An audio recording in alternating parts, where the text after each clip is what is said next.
All women are different, but they are all women. This video is androcentric from a men's point of view and is presented as opinion, commentary, and debate. Expressing opinions is not violence. These are ideas to challenge, question, and argue in public, because classical liberalism relies on the First Amendment for its dialectic. If you are a feminist, then consider this. If patriarchy truly existed as claimed, feminism could not. And if all men are trash and women are equal to men, then what are we to conclude? Women will die for their children, men will die for their wives and children, and God chose to die for all mankind. Authority rolls up with responsibility. If this framing of facts offends you, click off to a cute cat video. Proceeding further will expose you to gamma bias and criticism directed at ideas, claims, institutions, not at any individual's virtue or dignity. Our method follows the 7 liberal arts. The trivium, grammar, logic, rhetoric, and the quadrivium, arithmetic, geometry, music, and astronomy. And the transcendentals, the good, true, and beautiful.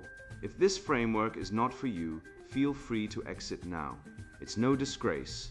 Women are wonderful. God bless America. Men are great. Deprogramming Feminism, Saving Souls from Leftist Ideological Possession and Sin. Written by Conrad Riker, available now. Links in description.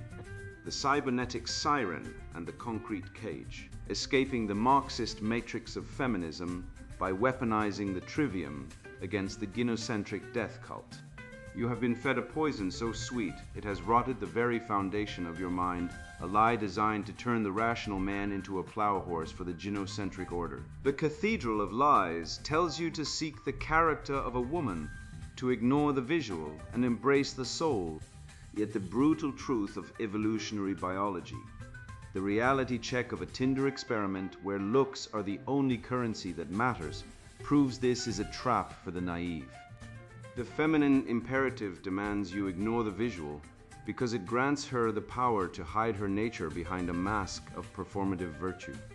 To prioritize character without verifying the visual is a categorical error in reason, a logical fallacy that leaves you vulnerable to the good actor hypothesis, where she feigns helplessness to extract your resources. This is the syllogism of the deceptive flesh. If beauty is the bait and character is the hook, then the fish who refuses to look at the water will starve. This deception is merely the cutting edge of a broader hegemonic discourse, a theoretical framework hijacked by the left to construct an empty signifier of equality that is filled in reality with nothing but male disposability. Look around you at the floating signifiers of victimhood they use to unify the coalition of the aggrieved, pitting every demographic against the white male, the universal oppressor in their dogmatic theater of the absurd. They use the logic of the woke dialectic to claim the patriarchy is unfalsifiable, a religious delusion that cannot be disproven. Yet the facts are screaming in the silence of our prisons, where male mental health collapses under the weight of a society that views men as utilities.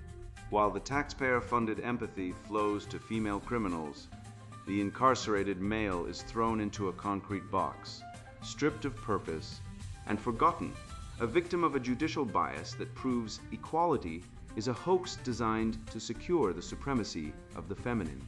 We are trapped in a cybernetic cage, a Galloway matrix where the algorithm of emasculation punishes masculine logic and rewards feminine outrage, reprogramming your brain for subservience in an economy that no longer needs you as a laborer, but needs you as debt fodder. The system discards men into the prison industrial complex or the loneliness epidemic with the cold efficiency of a machine. But I offer you the remedy to this spiritual castration. We must return to the transcendental trivium, grammar, logic, and rhetoric to dismantle the Frankfurt School definitions that bind us and weaponize the truth against the modern Babylon of woke.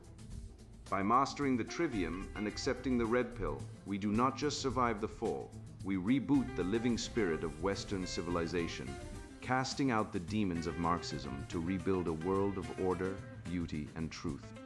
The mirage of the feminine ideal and the test of Virtus. Did you know that men who self-identify as agreeable and conscientious, the very traits the matriarchal system claims to revere, earn significantly less in divorce at higher rates than their assertive counterparts? often losing custody of their children in a kangaroo court system designed to weaponize their own virtue against them. I watched a friend, a man of immense kindness and academic rigor, disintegrate under the weight of this delusion. He married a woman who by all modern metrics was a veg, yet he treated her like a divinity descended from Olympus. He focused on his character, his honor, and his provision, blinded by the Victorian lie that if he built a pedestal high enough, she would become the angel he envisioned. Instead, she feigned helplessness, a performance of feminine frailty so convincing it would have won a Tony to extract his labor and capital, until he was a hollow husk. This is the autopsy of the nice guy, a man who refuses to apply the cynical filter of the red pill, believing that the social contract of honor extends to a gender whose operating system is fundamentally indifferent to his sacrifice. He did not understand that his virtues were merely unlocked achievements for her exploitation, a bug in the software of his chivalry that she patched with a smile while draining his bank account. We must rip the mask off the mirage of feminine benevolence using the cold, hard scalpel of evolutionary biology. The good actor hypothesis suggests that what we call female character, the empathy, the nurturing, the cooperation, is often a performative adaptation, a survival trait honed over millennia to secure resources in a hostile environment where physical prowess was not an option. Do not mistake the camouflage of the predator for the nature of the prey. When a woman feigns distress at a flat tire or cries over a minor inconvenience to trigger your biological instinct to protect, she is not revealing a flaw in her character. She is deploying a highly evolved mating strategy to secure your utility. The Victorian lie of female moral superiority is a dogma of the weak, a bedtime story told to keep the male workforce docile. Women are not morally superior beings who have stumbled into corruption. They are pragmatic biological actors whose cruelty is simply the ruthless efficiency of nature, seeking the best genetic and material outcome for offspring, a mechanism that prioritizes survival over the abstract ethical concepts men cherish. The leftists screech that inner beauty is the true metric of value, a spiritual egalitarianism designed to level the playing field for those who lost the genetic lottery. This is a fabrication of the highest order, a sacrament of the cult of equality that contradicts biological reality. We need only look at the Tinder experiment to dismantle this insidious lie. When researchers created profiles of male models with text indicating they were registered sex offenders or overtly misogynistic, they still flooded with matches, while profiles of good men with mediocre looks were ghosted into the abyss. The data exposes the hypergamic imperative as a visually driven process. The swipe right is not a judgment of soul, it is a visceral reaction to bone structure and symmetry. To believe otherwise is to voluntarily walk into a coliseum where the lions are well fed and you are armed only with a poetry book. Let us apply the trivium to construct the syllogism of the deceptive flesh and shatter the illusion once and for all. Premise 1. The visual aesthetic of the female form is subject to entropy, fading inevitably with time. It is transient and ephemeral. Premise 2. The modern female imperative demands men prioritize this fleeting visual over their own character, resources, and long-term stability, thereby demanding men make a categorical error in reason. Conclusion. Therefore, the feminine sexual strategy is predicated on inducing a state of logical fallacy in the male mind to secure immediate resource extraction. By forcing men to value the decaying flesh over the eternal virtue, women ensure that men remain dependent on the fleeting, never anchoring their worth in the enduring. It is a trap of the senses, a logical snare that keeps you chasing the horizon while your home burns down behind you. True character, however, is not forged in the safety of the friend zone or the comfort of a relationship, but in the fire of crisis. I recall a grim evening when the Friends Crisis probe revealed the stark divide between masculine and feminine virtue. A comrade of mine lost his livelihood and his father in the span of a week. The testing ground was set. His female partner, rather than standing as a pillar of strength, turned his tragedy into her own cry for attention, lamenting the stress she felt and demanding emotional labor to soothe her anxiety. In contrast, His male friends did not weep for their own inconvenience. They arrived with trucks, money, and plans. They demonstrated the masculine call to action, a stoic deployment of resources and labor. This is the test of virtus, manly courage and excellence, which proves that while the feminine seeks to consume the emotional energy of a crisis, the masculine seeks to solve it. Which brings us to the pathology of the simp, a psychological aberration that defies the survival instinct. The simp is a man who refuses to test a woman's character, terrified that the application of logic will shatter the fantasy he has constructed around her. This is not love, it is self-abasement. It is a betrayal of the masculine duty to uphold standards and protect the tribe from low-quality actors. By refusing to vet, by refusing to judge, the simp lowers the drawbridge and invites the enemy into the citadel. He is the collaborator in his own destruction, a useful idiot for the gynocentric order that relies on men abandoning their reason to serve the lie of female perfection. To survive this modern Babylon, you must weaponize the trivium and apply it to the sexual marketplace with surgical precision. First, use grammar to define the terms. Do not let her redefine cheating or respect mid-argument to suit her solipsism. Second, apply logic to analyze her actions. If her words claim loyalty but her behavior on Instagram indicates attention seeking from other men, the premise of her loyalty is refuted by the evidence. Finally, employ rhetoric to persuade yourself and others of the truth, cutting through the emotional manipulation and the makeup of verbal filters. This method strips away the physical and emotional concealer, revealing the solipsistic core beneath. You are not looking for a partner in a fairy tale. You are auditing a potential asset merger, and you must look at the balance sheet, not the logo. We must reclaim the Platonic ideal of beauty from the gutter of carnal lust, where the Marxists have thrown it.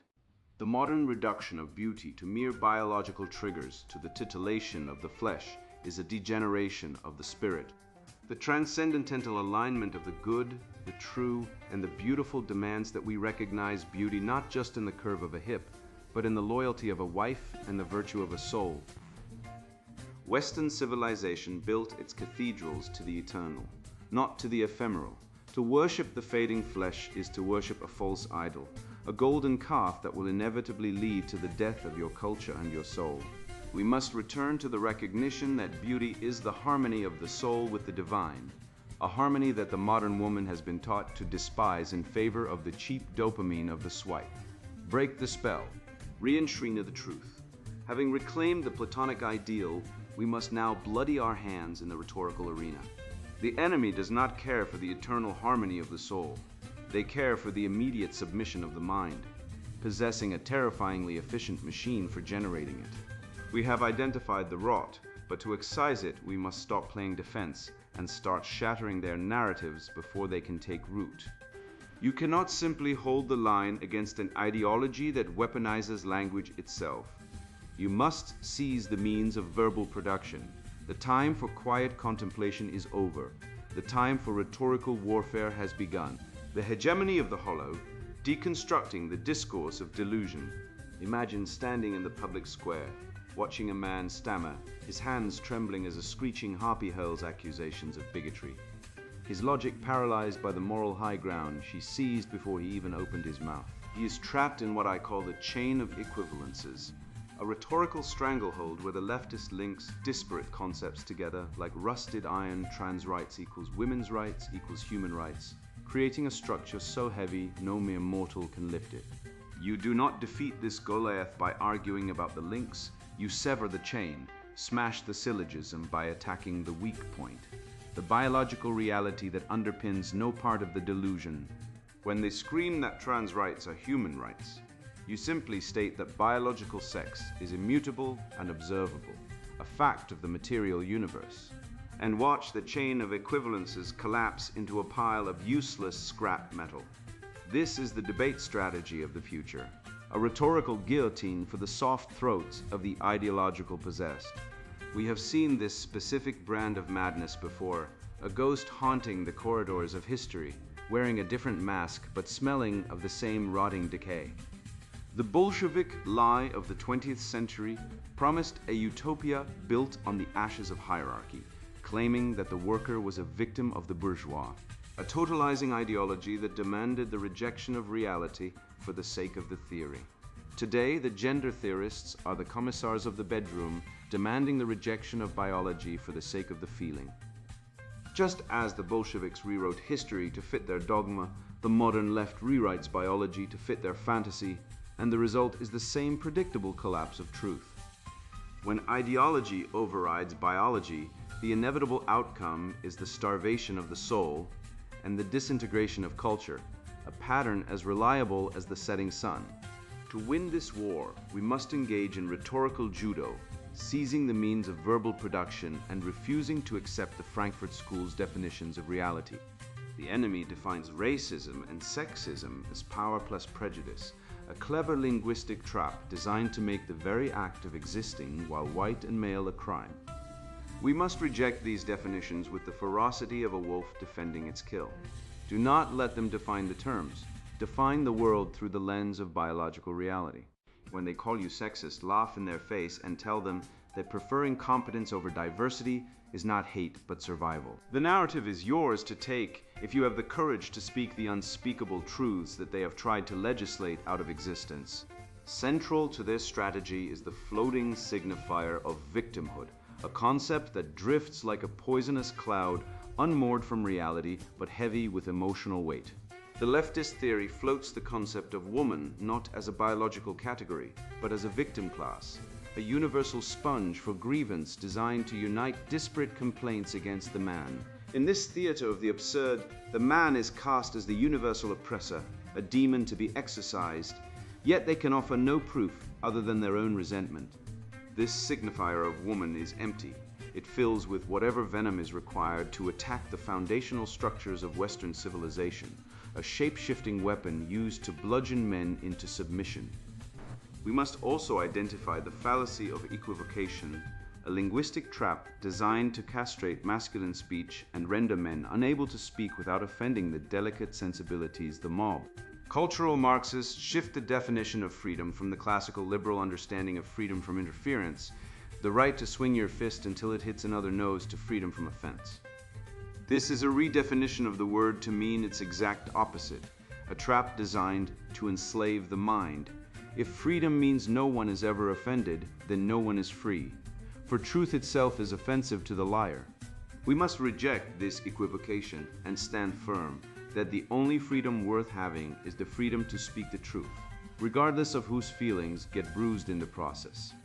Consider the logic of the woke dialectic, a system of thought so convoluted it requires a rejection of logic itself to sustain. The leftist premise of patriarchy is unfalsifiable. If a man succeeds, it is because of the patriarchy, and if a man fails, it is because of the patriarchy. By the rules of logic established by Aristotle and the Greeks who built the mind of the West, a theory that explains everything explains nothing. It constitutes a religious delusion rather than a political theory, a faith-based system where the devil is the straight white male and the sin is existing. It is a closed loop of insanity that can only be broken by an external injection of reality, a red pill shoved down the throat of the comatose. We can even weaponize the theories of Laclau and Mouffe against the left, analyzing hegemonic discourse theory to expose the feminist hegemony.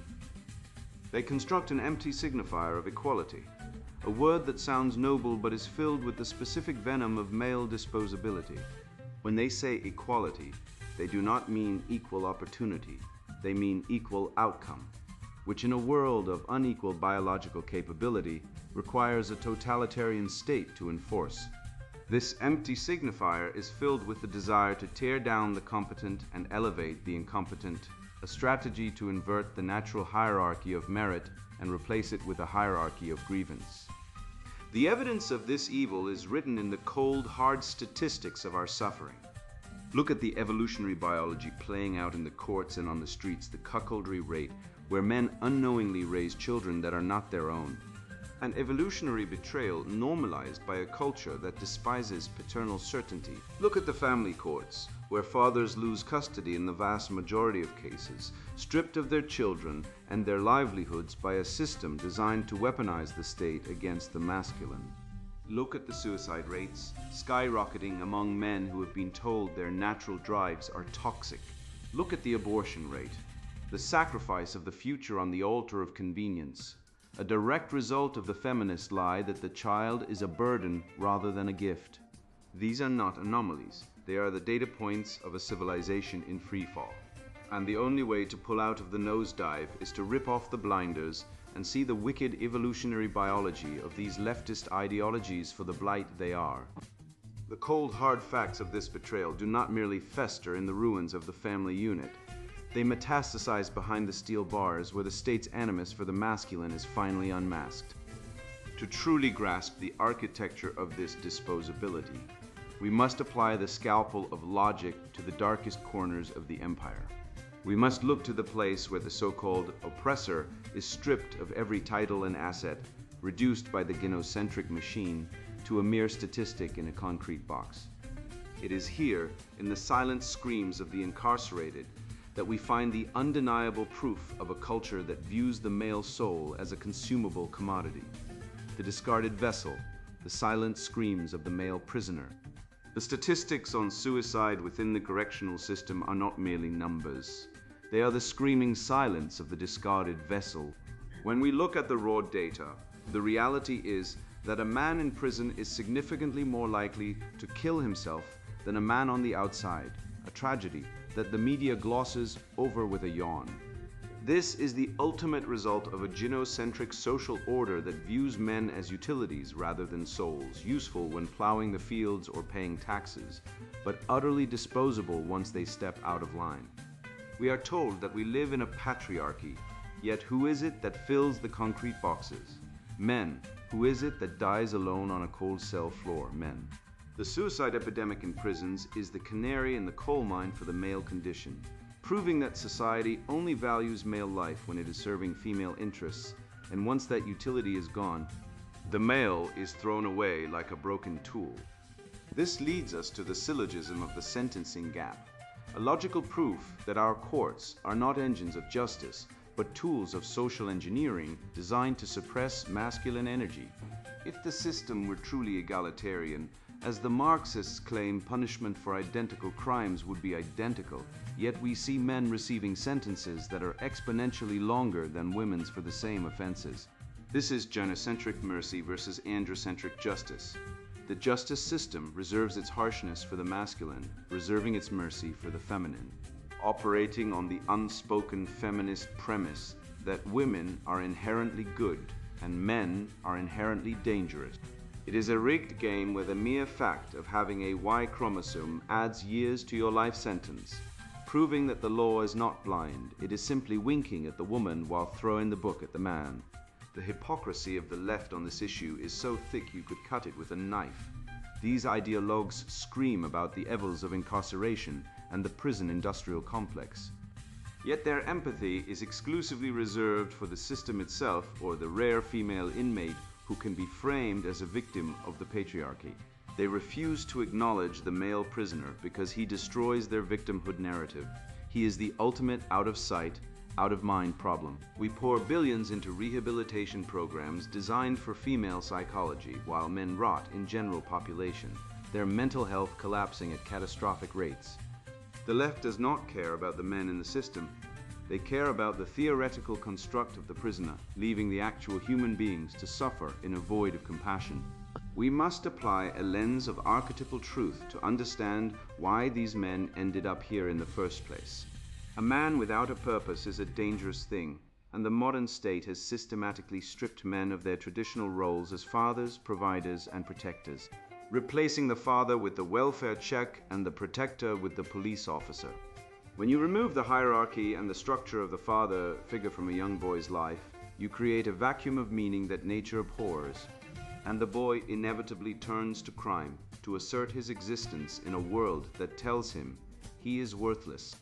The state creates the conditions for this chaos by destroying the masculine family structure and then punishes the man for the resulting anarchy, a wicked catch-22 designed to keep men in chains. However, there is a way out of this psychological prison, a path of resistance found in the ancient wisdom of the Stoics and the rigorous application of the trivium. We must reclaim our sanity by differentiating between internal value and external circumstance, understanding that while they can lock the body, they can never chain the mind unless you let them. By mastering logic, rhetoric, and grammar, a man can deprogram the lies of his captors, realizing that his worth is intrinsic and God-given, not something granted or revoked by a guard or a judge. This mental fortress is the only place where the state cannot touch you, transforming a concrete box into a temple of contemplation where the masculine spirit endures unbroken. Ultimately, we observe the innate solution to this administrative disorder within the prison gang, which functions not merely as a criminal venture, but as a biological reversion to clan-like organization.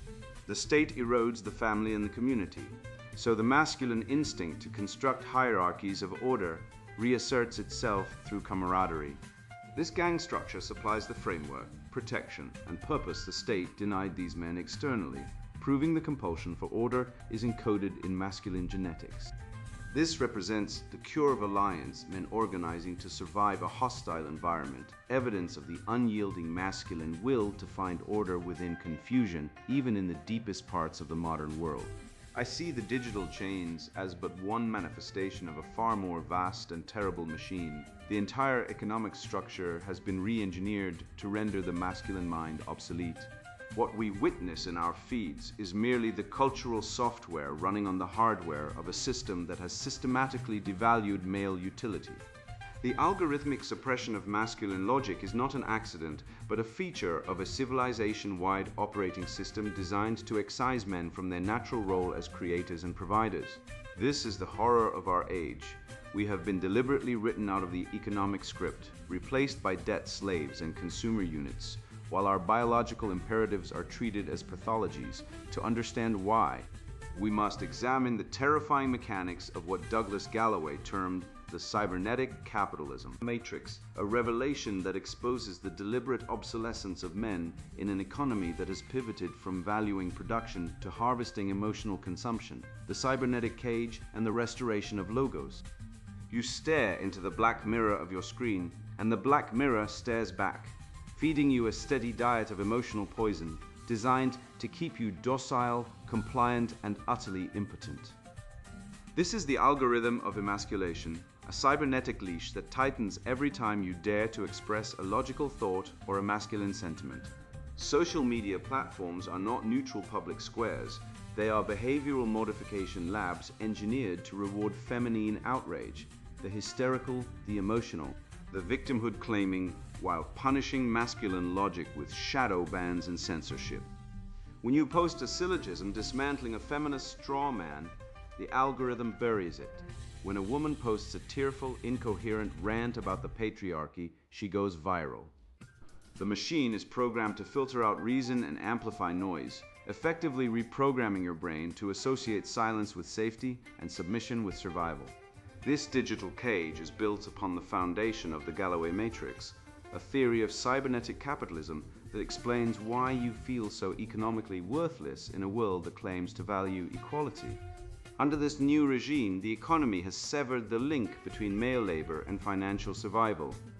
It simply does not need men as producers anymore. Automation and outsourcing have rendered the average man obsolete to the corporate machine, which has pivoted to target women as the primary consumers because they control the majority of household spending.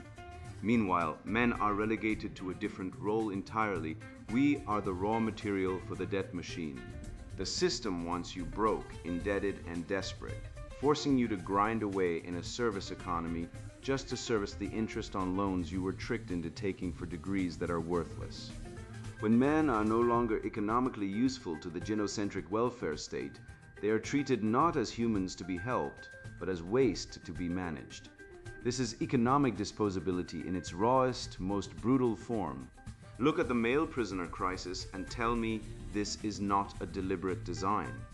We have constructed a prison industrial complex that acts as a storage facility for men disproportionately poor and marginalized, who have been rendered unnecessary by a system that favors female outcomes. The welfare state acts as a surrogate husband for women, providing resources extracted from male taxpayers. And when those men fail to keep up with the extraction rates, They are discarded into the concrete hellholes of the prison system. It is a logical, cold-blooded conclusion of the feminist experiment. If women don't need men as providers, the state must imprison the men who won't quietly disappear. Your frustration, your aggression, and that burning rage in your gut when you see these injustices are not toxic masculinity, they are the male nonsense hypothesis in action, a rational, biological response to a suffocating, cybernetically controlled environment that denies you purpose and dignity. Evolution equipped you with aggression to conquer obstacles and protect your kin. But when you strip a man of his ability to provide and his authority within his own family, that aggression has nowhere to go but inward or outward in destructive bursts. They tell you your nature is a flaw, but it is actually a survival mechanism screaming that you are in a cage. The pathologies of the modern male, addiction, withdrawal, isolation, are not illnesses. They are symptoms of a healthy organism trying to survive in a sick, twisted world that despises its very existence. Therefore, the only logical move left, the strategic withdrawal, is not an act of cowardice, but a calculated strike at the beast's belly. You must withdraw your consent to be governed by a system that hates you. This is the ultimate red pill. You stop playing their game, stop feeding their economy, and stop validating their lies.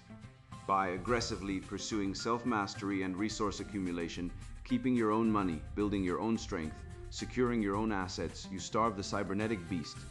You become a ghost in their machine, untraceable and uncontrollable. Let the feminists and the leftists shriek into the void. They cannot feed on a man who is no longer on the menu. But to navigate this minefield, you need a weapon that pierces the lies of the cultural Marxists and the manipulative narratives of the feminists. That weapon is the transcendental trivium, grammar, logic, and rhetoric. These are not dusty subjects from a medieval classroom. They are the ultimate hack to bypass the conditioning of the cybernetic overlords. Grammar defines the reality so they cannot gaslight you. Logic allows you to dismantle their arguments like a house of cards. Rhetoric gives you the voice to speak the truth so powerfully that it shatters the hypnotic spell of the woke mob. Logic is the firewall against the viral mind virus of leftism, and you must install it in your mind to immunize yourself against their emotional manipulations. We stand now at the precipice of a new era, a final synthesis, where we can revive the Western spirit by embracing the searing pain of the truth. By swallowing the red pill and mastering the trivium, we can reboot Western civilization. We can cast out the demons of Marxism, the liars of feminism, and the cowards of critical theory to rebuild a world based on the transcendent pillars of order, beauty, and truth. We are the inheritors of the greatest cultures in the known universe, and we will not let it be ruined by a mob of shrieking ignoramuses who despise the very concept of excellence. We reclaim our role as the architects of reality, forging a future where logic reigns supreme and the lie is silenced forever. You have walked through the ruins of the modern Babylon and seen the beast for what it is, a cybernetic cage feeding on the male spirit while feasting on the lies of equality. We have stripped the paint from the feminine ideal, proving with the cold, hard data of the Tinder experiment and the brutal math of family courts that character is rarely the metric of the sexual marketplace, but rather a performative mask worn to extract resources from the unwitting. You now understand the floating signifiers of leftist discourse are nothing but empty vessels filled with the venom of male disposability, designed to make you apologize for your own testosterone. The silence surrounding the suicide epidemic of male prisoners is no longer a mystery to you. It is the calculated result of a gynocentric system that views men not as souls to be saved, but as utilities to be discarded once their economic utility wanes. Armed with the trivium, you are no longer a victim of their linguistic tricks, you are a hunter of truth. You possess the syllogisms to dismantle the woke dialectic, and the rhetorical force to name the evil rot of cultural Marxism without flinching. This is not just theoretical knowledge, it is the armor you need to navigate a world that wants you broken and servile. Do not keep this weapon sheathed. Take these truths and smash the narrative. Liberate the minds of your brothers still trapped in the matrix, and reclaim the glorious transcendent spirit of Western civilization that demands only one thing: that you be a man of unshakable virtue. Go forth and conquer. And now the sponsored book introduction, Deprogramming Feminism, Saving Souls from Leftist Ideological Possession and Sin. You're probably reading this because something feels wrong in your world. And I'm not talking about a minor inconvenience like your coffee being too hot or your favorite sports team losing on Sunday. I'm talking about that nagging sensation that the entire game has been rigged against you from birth, that you've been playing by rules designed to ensure your failure while being told you're privileged. I know this feeling intimately because I've lived it. Like many men, I spent years confused by the mixed messages society bombarded me with: be strong but sensitive, lead but follow, succeed but don't overshadow women. I watched capable men destroyed by family courts, hard-working fathers alienated from their children, and ambitious young men dropping out of a society that seemed determined to demonize their very nature. These weren't isolated incidents, but patterns I witnessed repeatedly across decades of observation, research, and personal experience. The awakening came when I realized these weren't bugs in the system, but features, deliberate mechanisms designed to harness male utility while suppressing male autonomy. This book exists because the truth about gender dynamics has been buried under mountains of ideological garbage, disguised as academic scholarship and social progress. The mainstream narrative tells you men and women are identical blank slates, that any differences between us are social constructs, and that masculinity itself is problematic at best and dangerous at worst. This isn't just wrong, it's the exact opposite of reality. Evolutionary biology, psychology, and millennia of human history confirm what your instincts already tell you. Men and women are fundamentally different, and these differences matter immensely. Traditional gender roles didn't emerge by accident or through oppression, but as evolutionary adaptations that allowed our species to survive and thrive. When we ignore these biological realities, we don't create equality. We create chaos, dissatisfaction, and a society that actively works against human nature itself. The value of what you're holding cannot be overstated.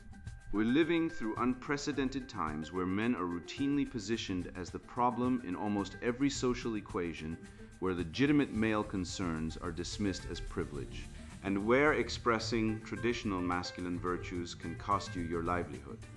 This book pulls back the curtain on the ideological possession that has corrupted our understanding of gender relations.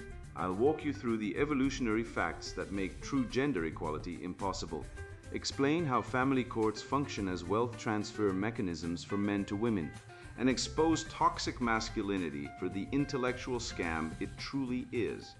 You'll learn why female supremacists have embedded themselves in our institutions, how to spot hypergamy in action, and why traditional male leadership has sustained civilizations while feminism has done little but destroy relationships and erode social cohesion.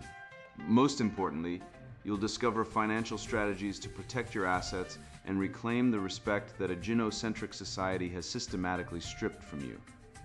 If you're a man who's tired of apologizing for existing, who suspects that everything you've been taught about gender is fundamentally inverted, who refuses to accept second-class citizenship in a culture that demonizes your nature while demanding your sacrifice, this book is your weapon. It's for men who recognize that the war against their dignity, resources, and basic humanity has already begun, and understand that victory comes not through submission, but through understanding the rules of a game stacked against them.